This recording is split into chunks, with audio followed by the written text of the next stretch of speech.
नमस्कार traders. Nifty मिडकॅपचा view आपण 27 जानेवारीसाठी बघणार आहे. आता मला सगळ्या इंडेक्समध्ये जर कुठला ट्रेडेबल इंडेक्स वाटतोय तर तो मिडकॅप निफ्टी वाटतोय. त्याचं कारण असं आहे, त्यानं बरोबर इथं 12,030ला सपोर्ट घेतला. मी तर लेवल लिहिलेले आहे बघा, 12,030ला सपोर्ट घेतलेला आहे. आता याच्यामध्ये ट्रेडिंग कसं करायचं, यातल्या इम्पॉर्टंट लेवल आधी तुम्हाला सांगतो मी. सगळ्यात 12,030 ही इम्पॉर्टंट लेवल आत्ता आहे, कारण याला सपोर्ट घेतला आहे त्यानं. समजा 12,030च्या इथं जवळपासच ओपन झाला कुठंतरी आणि 12,050 12,060 या ठिकाणी एखादी त्याने ग्रीन कॅन्डल बनवली, तर 12,030च्या खाली 5 मिनिटाची कॅन्डल जोपर्यंत क्लोज होत नाही रेड कॅन्डल, तोपर्यंत मी तो स्टॉप लॉस मानणार त्याचा आणि इथून वर लगेच बाय करणार नाही.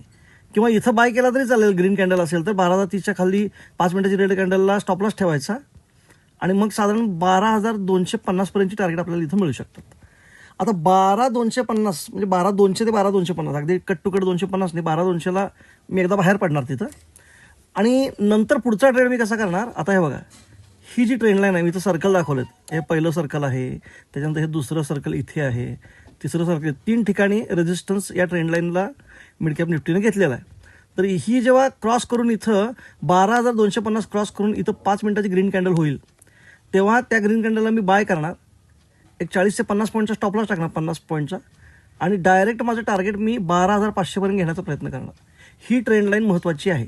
ही जी मी आता दाखवली आहे, सर्कल सगळे दिसत आहेत ना, ही ट्रेंड लाईन महत्त्वाची. ही ट्रेंड लाईन जर क्रॉस केली, त्याच्यावर एक 5 मिनिट चांगली कॅन्डल टिकली, व्यवस्थित चांगली मारुबुजू कॅन्डल पाहिजे, मोमेंटम कॅन्डल पाहिजे. तर मोमेंटम कॅन्डल मिळाली तरच मी तिथं बाय करणार. 12,500 टार्गेट असेल.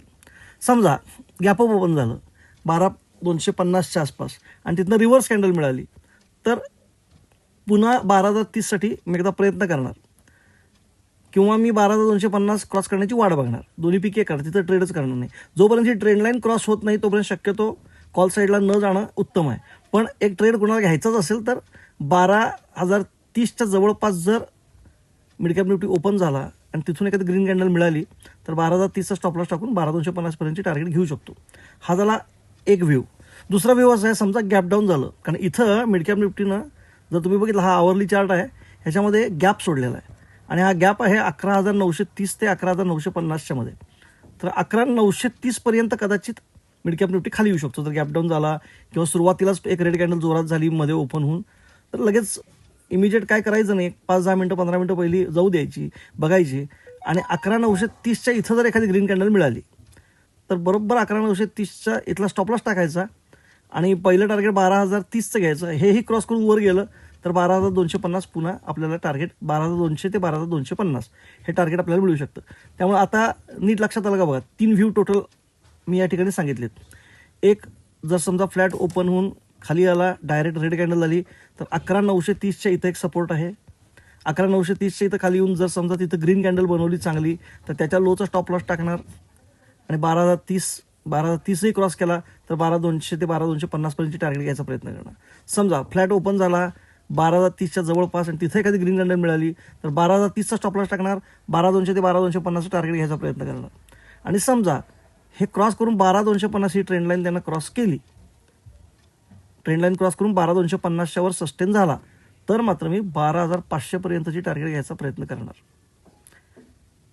हा झाला व्ह्यू मिडकॅप निफ्टीचा.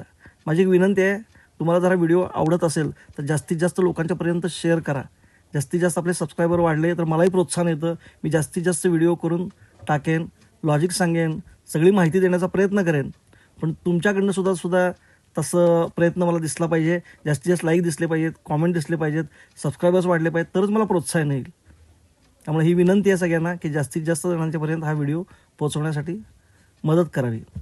अजून एक सूचना, मी सेबी रजिस्टर्ड ॲनालिस्ट नाही, त्यामुळे हा व्हिडिओ बघून जर आपण एखादा ट्रेड घेतला आणि त्यात आपल्याला फायदा किंवा नुकसान झाले, तर त्याला मी किंवा माझं चॅनल अजिबात जबाबदार असणार नाही.